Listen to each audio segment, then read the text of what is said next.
Hello guys, आज हमारा जो टॉपिक है वो जीरो ऑर्डर रिएक्शंस। ये जो टॉपिक है वो केमिकल काइनेटिक्स का ही एक नया टॉपिक है। केमिकल काइनेटिक में हम पहले बहुत सारे टॉपिक्स पढ़ चुके हैं, जैसे rate law, law of mass action, difference between orders and molecularity. तो आज का जो हमारा टॉपिक है वो क्या है? Zero order reactions. तो आज के टॉपिक में हम जीरो ऑर्डर रिएक्शंस को बहुत ही सही से एक्सप्लेन करेंगे, जिससे नेक्स्ट एग्जाम में जैसे आईआईटी जेईई हुआ या नीट का एग्जाम हुआ उसमें एक भी क्वेश्चन छूटना नहीं चाहिए। तो अपना टॉपिक को हम आगे करते हैं, जैसे zero order reactions.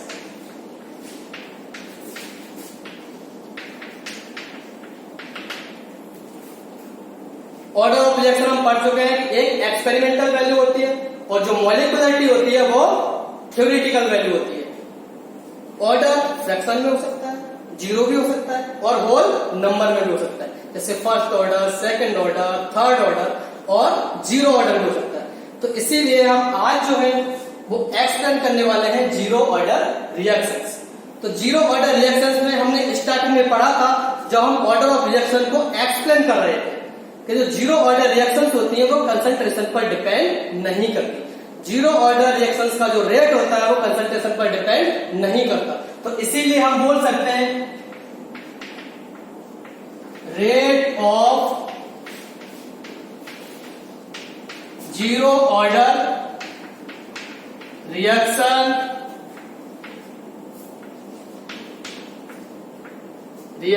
Does not depend on concentration.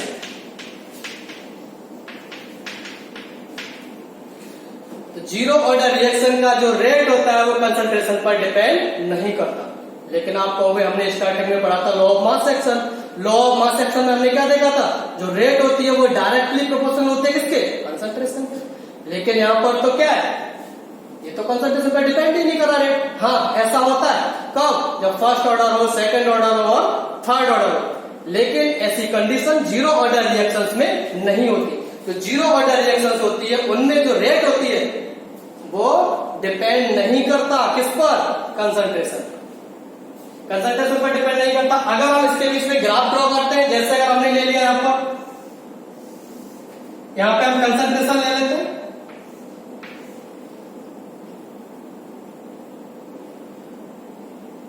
Concentration हमने यहां पे ले लिया और रेट हमने यहां पे ले लिया। अगर रेट और कंसंट्रेशन दोनों के बीच में अगर हम ग्राफ ड्रॉ करते हैं तो वो ग्राफ जो है वो कुछ ऐसे आएगा, लीनियर ग्राफ आएगा। तो ये जो लीनियर ग्राफ है वो ये शो कर रहा है कि अगर कंसंट्रेशन कम या ज्यादा होगा फिर भी रेट पर कुछ भी इफेक्ट नहीं पड़ेगा। कौन सी रिएक्शन के साथ में? जीरो ऑर्डर रिएक्शन के लिए। ऐसे ही अगर हम ग्राफ ड्रॉ करते हैं रेट और टाइम के बीच में, रेट और टाइम के बीच में अगर ग्राफ बनाते हैं हम, तो वहां पर भी कैसा ग्राफ आएगा? लीनियर ग्राफ आएगा। लीनियर ग्राफ क्यों आया? क्योंकि टाइम कितना भी ज्यादा होता जाए फिर भी जो रेट होगा जीरो ऑर्डर का वो डिपेंड नहीं करेगा किस पर? टाइम पर। ठीक है ना? तो ये दोनों फैक्टर हमें याद रखना है कि जीरो ऑर्डर रिएक्शंस जो होती हैं वो ना तो कंसंट्रेशन पर डिपेंड करती है और ना टाइम पे डिपेंड करती है। और भी बहुत सारे फैक्टर होते हैं इस पर डिपेंड करते हैं, जैसे टेम्परेचर को। टेम्परेचर से जीरो ऑर्डर रिएक्शंस जो होती है वो चेंज हो जाती है, लेकिन टाइम और कंसंट्रेशन पर डिपेंड नहीं करती। इसीलिए हम इसको बोलते हैं जीरो ऑर्डर रिएक्शंस। और जो भी ऑर्डर वाली रिएक्शन, जैसे फर्स्ट ऑर्डर रिएक्शन हुआ, सेकंड ऑर्डर रिएक्शन हुआ, थर्ड ऑर्डर रिएक्शन हुआ, वो सब डिपेंड करती है किस पर? कंसंट्रेशन पर और टाइम पर। ठीक है ना? तो आज हम इसी को सही से एक्सप्लेन करने वाले हैं, जीरो ऑर्डर रिएक्शन को। और जीरो ऑर्डर रिएक्शन से रिलेटेड कोई भी प्रॉब्लम होगी इस टॉपिक को पढ़ने के बाद हम बहुत ही इजीली सॉल्व कर सकते हैं। तो इसीलिए हमें इसका कंप्लीटली मैथमेटिकल जो होता है उसको सही से हमें एक्सप्लेन करना है। इसीलिए हमें एक ऐसी इक्वेशन को ड्राइव करना है जिस इक्वेशन की हेल्प से हम इजीली जीरो ऑर्डर रिएक्शंस की जो प्रॉब्लम होगी उनको इजीली हम सॉल्व कर सकते हैं। इसीलिए इस प्रॉब्लम को सॉल्व करने के लिए आता है क्या? Integrated rate law. तो आज हम इंटीग्रेटेड रेट लॉ देखते हैं।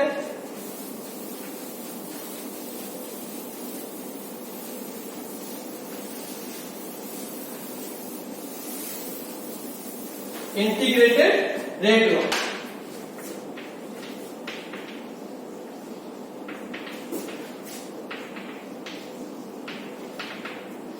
अब इंटीग्रेटेड रेट लॉ का नाम सुन के हमें डरना नहीं है, ये कहां से आ गया? ये भी क्या है, जो रेट लॉ हमने पढ़ चुके हैं उसी का ही पार्ट है, लेकिन उसी की क्या है, एक इंटीग्रेटेड ये फॉर्म है। जैसे हमने पढ़ा था रेट लॉ में, हम पहले कोई एक इक्वेशन ले लेते हैं, कोई रिएक्शन ले लेते हैं जीरो ऑर्डर के लिए। जैसे सपोज हमने मान लिया कि हमारे पास जो रिएक्टेंट है वो ए, और वो चेंज किसमें हो गया, प्रोडक्ट में चेंज हो गया। ठीक है, तो अगर इसके लिए हमें रेट लॉ लिखना, तो रेट लॉ हम कैसे लिखेंगे इसके लिए? जो रेट है वो किसके होता है, डायरेक्टली प्रोपोर्शनल होता है किसके, कंसंट्रेशन के। अब ये तो जीरो ऑर्डर रिएक्शन है, तो जीरो ऑर्डर रिएक्शन होगी तो हमें यहाँ पे क्या लगाना पड़ेगा, जीरो लगाना पड़ेगा। ठीक है ना, तो रेट जो हमारी होगी वो क्या हो जाएगी, रेट यहाँ पर कांस्टेंट आ जाएगा, इसको बोलते हैं हम रेट कांस्टेंट। तो ये रेट कांस्टेंट आ गया और यहाँ पर ये कंसंट्रेशन हो गया इसका। अब हमें कुछ याद आ रहा होगा, हमने जब स्टार्टिंग में जब चैप्टर पढ़ा था केमिकल काइनेटिक, जब स्टार्ट करने ही वाले थे तब हमने रेट को एक्सप्लेन करने के लिए एक और मेथड देखा था। वो क्या मेथड था, जैसे मान लो हमारे पास में ए रिएक्टेंट है और प्रोडक्ट में चेंज हो गया, तो रेट को हम ऐसे भी लिख सकते हैं,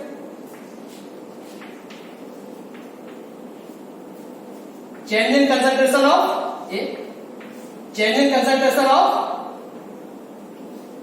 change in time, change in concentration of a और चेंज इन टाइम। लेकिन यहाँ पे हमें क्या दिख रहा है, ए क्या है, रिएक्टेंट है, और अगर रिएक्टेंट क्या होता है, हमेशा कम होगा, और रिएक्टेंट कम होगा तो हमें क्या लगाना पड़ेगा, यहाँ पर नेगेटिव का साइन लेना पड़ेगा।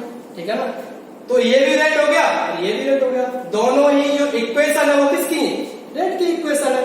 अगर ये दोनों रेट की इक्वेशन है तो हम इन दोनों को क्या कर सकते हैं, इक्वेट करके ले सकते हैं। चलो ठीक है, हम इनको इक्वेट कर देते हैं। अगर हम इक्वेट करेंगे तो हमारे सामने क्या आएगा, D A upon D T, और इधर हो जाएगा हमारे पास में के कंसंट्रेशन ऑफ। अब ए की जो पावर है वो क्या लगी हुई है, जीरो लगी हुई है। अगर किसी भी नंबर की पावर जो होती है वो जीरो होती है तो उसकी वैल्यू जो है वो क्या हो जाती है, 1। तो हमें यहाँ पर भी इसको 1 कर देंगे, तो ये टर्म जो है पूरा ये तो 1 हो गया, और इस टी को हम इधर लेके जाते हैं, माइनस को भी इधर लेके जाते हैं, तो क्या हो जाएगा, D A upon D T minus k. अब डी टी को उधर लेके चले गए हम, तो डी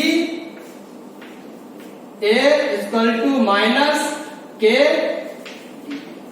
अब हमें कुछ याद आ रहा होगा, जैसे ये डी दिखता है हमको स्मॉल डी, हमें क्या करना पड़ता है, इंटीग्रेशन करना पड़ता है। तो हमें भी इस इक्वेशन का क्या करना पड़ेगा, इंटीग्रेशन करना पड़ेगा। चलो ठीक है, इंटीग्रेशन का साइन लगा देते हैं, हमने लिया और इस इक्वेशन का इंटीग्रेशन कर दिया। अब के तो यहाँ पर कांस्टेंट है, इसको तो बाहर ले सकते हैं साइन से, हमने बाहर ले लिया, और ये ठीक है। अब हमने ये भी देखा था जब इंटीग्रेशन करते हैं तो उस टाइम पर क्या होती है, हमें यहाँ पर लिमिट भी लगानी पड़ती है, लोअर लिमिट क्या है और हायर लिमिट क्या है। तो अब हमें यहाँ पर लिमिट भी लगानी पड़ेगी, तो अगर लिमिट लगानी पड़ेगी तो हम इधर मान लेते हैं, सपोज कर लेते हैं लेट, अगर जो टाइम है वो जीरो, टाइम जीरो का मतलब इनिशियल कंडीशन, जो इनिशियल कंसंट्रेशन था उस टाइम पे हमें देखना है। तो टाइम जीरो, तो उस टाइम पे जो कंसंट्रेशन क्या हो जाएगा, ए नॉट मान लिया, ठीक है। उसके बाद हम देख लेते हैं टाइम टी, हमारी रिएक्शन कुछ कंप्लीट हो गई टाइम टी के बाद, ठीक है ना। तो टाइम टी के बाद में जो कंसंट्रेशन था ए का वो कितना हो गया, ए हो गया, ठीक है। अब हमारे पास में देखो दोनों लिमिट मिल गई, एक तो कंसंट्रेशन की और दूसरी टाइम की। तो ठीक है, हम यहाँ पर लिमिट को पुट कर देते हैं। तो इनिशियल हमारे क्या था, कंसंट्रेशन ए नॉट, यहाँ पे टाइम कितना था इनिशियल, जीरो, यहाँ पर फाइनल कितना था ए, यहाँ पर टाइम कितना था टी। चलो ठीक है, अब हमारे पास लिमिट भी मिल गई। अब इसका क्या करेंगे, डायरेक्ट हम इसका इंटीग्रेशन कर देंगे। तो डीए का जो इंटीग्रेशन होगा हमने कर दिया, ये आ गया, इसकी लिमिट लगा ली हमने क्या, A0 टू A, ऐसे ही हमने इसका कर दिया तो क्या आएगा K। T की लिमिट कितनी आ गई, 0 टू, ठीक है। तो यहां से इक्वेशन हमारे पास क्या आती है, इसको माइनस कर देंगे, A माइनस A0, और ये कितना हो जाएगा, minus K T minus G, ठीक है। तो ये इक्वेशन आ गई हमारे पास में। अगर इसको सही से लिखेंगे तो क्या आ जाएगा, A इक्वल टू, इसको उधर लेके जाएंगे तो A नॉट प्लस, ये तो सही में हो जाएगा, कितना आ जाएगा, माइनस, ठीक है। तो ये हमारे पास एक नई इक्वेशन आ गई, और इसी इक्वेशन का ही हमें यूज करना है कहां पर, जीरो ऑर्डर रिएक्शंस के लिए, और इसी इक्वेशन को हम बोलते हैं इंटीग्रेटेड रेट लॉ। तो कोई भी अगर प्रॉब्लम आती है हमें, तो 99% उन प्रॉब्लम में जो जीरो ऑर्डर से रिलेटेड होगी वहां पर यही इक्वेशन का हम यूज करेंगे, ठीक है ना। तो ये इक्वेशन हमें दिमाग में हर वक्त रखना है।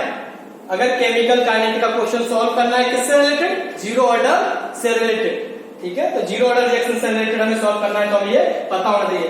अब हम यहां पर देखते हैं ए क्या है, जो ए है वो क्या है, कंसंट्रेशन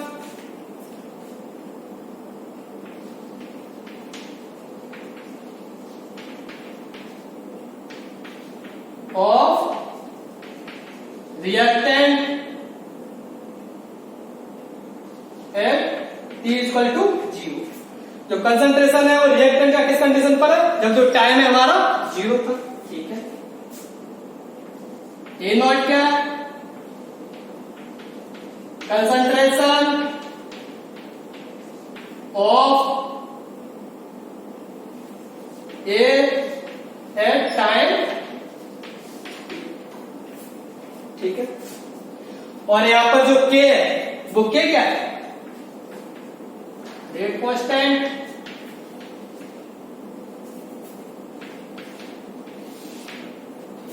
और T क्या है यहां पर, टाइम।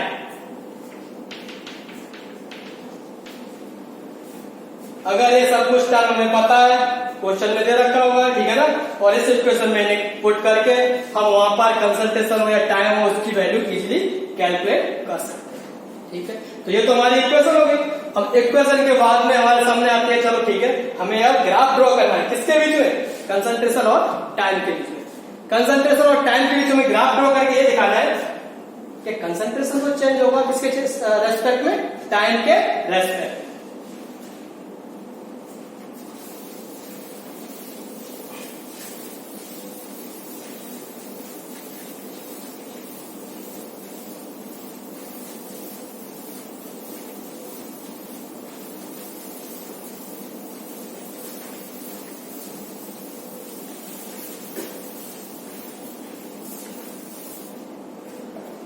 ठीक, तो अभी हमारी जो इक्वेशन आई थी वो क्या थी, A equal to A not minus,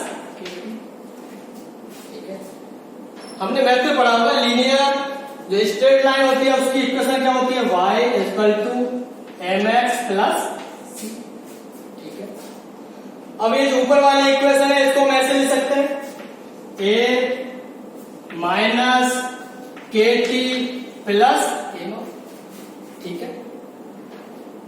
अब इन दोनों को देखते हैं, अगर y एक्सिस पे a को ले लें मतलब कंसंट्रेशन ले लें, और x एक्सिस पे अगर हम टाइम को ले लें तो जो a नॉट है वो क्या हो जाएगा, इंटरसेप्ट हो जाएगा, ठीक है। तो अब इसका क्या है, हमें ग्राफ ड्रॉ करना है, और ग्राफ कैसा आएगा, स्ट्रेट लाइन ग्राफ आएगा।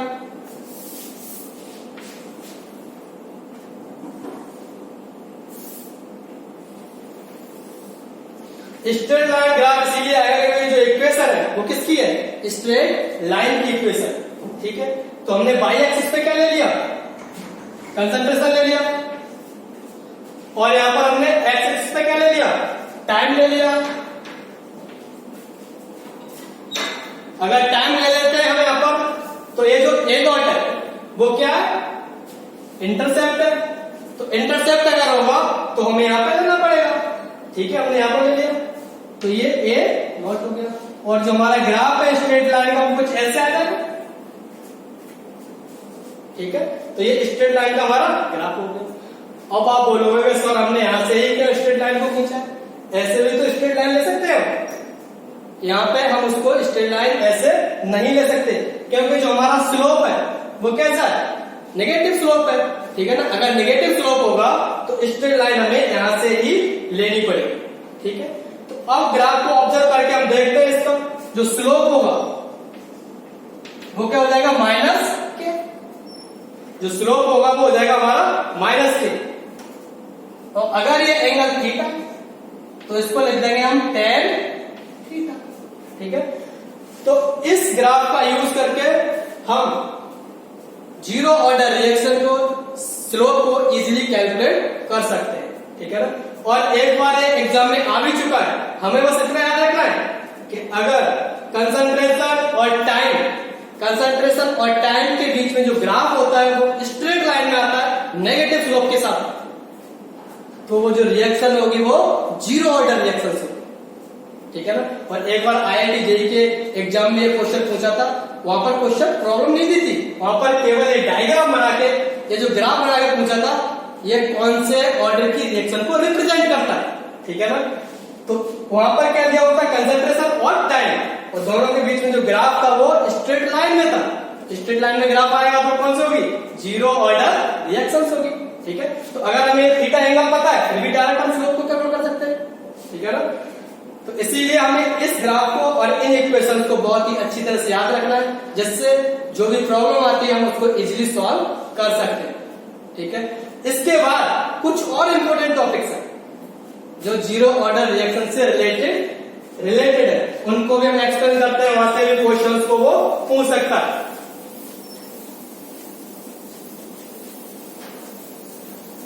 जैसे हाफ लाइफ टाइम,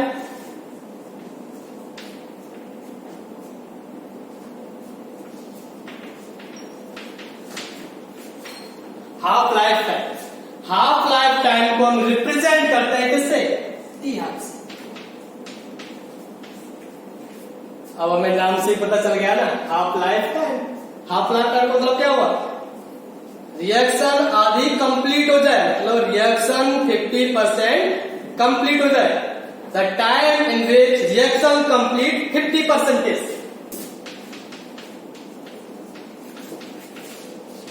टाइम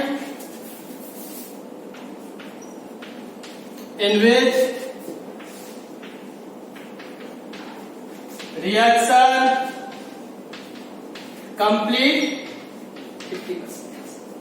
अगर हमारी रिएक्शन 50% कंप्लीट हो गई इस टाइम में, तो उसी टाइम को बोल देते हैं उसका हम हाफ लाइफ टाइम, ठीक है। तो अगर हम हाफ लाइफ टाइम को लेते तो जो टाइम होगा वो तो हमने ले लिया कितना, टी हाफ, ठीक है। और जो कंसंट्रेशन होगा वो हाफ टाइम के बाद कितना हो जाएगा, आधा हो जाएगा। अगर आधा हो जाएगा तो A0 डिवाइडेड बाय 2, ठीक है। अरे हमें टाइम मिल गया और कंसंट्रेशन मिल गया। अगर हमें दोनों मिल गया तो उस इक्वेशन में पुट कर देंगे, कौन सी इक्वेशन में, जीरो ऑर्डर रिएक्शन वाली इक्वेशन में। और जीरो ऑर्डर रिएक्शन की इक्वेशन हमें पता है क्या होती है, A=A0 माइनस KT, ठीक है। तो A यहां पर क्या हो जाएगा, A0 डिवाइडेड बाय 2, और ये कितना हो जाएगा, A0 माइनस KT, ठीक है। अब हम क्या करेंगे, KT को इधर लेके आएंगे, इधर लेके आएंगे तो पॉजिटिव में होगी, उधर इसको लेके जाएंगे तो कितना बचेगा, अरे हाफ बच जाएगा, ठीक है। और जो टाइम होगा हमें यहां पर टी हाफ लिखना पड़ेगा, देखो हाफ टाइम के लिए लिया आपने, ठीक है। तो टी हाफ में यहां पर अगर हम लिख सकते हैं तो कितना हो जाएगा, A0 डिवाइडेड बाय 2K। तो जीरो ऑर्डर रिएक्शन के लिए जो हाफ टाइम होता है वो क्या होगा, A0/2K, ठीक है ना। और जो हाफ टाइम है, अरे वो डायरेक्टली डिपेंड कर रहा है किस पर, इनिशियल कंसंट्रेशन पर, ठीक है ना।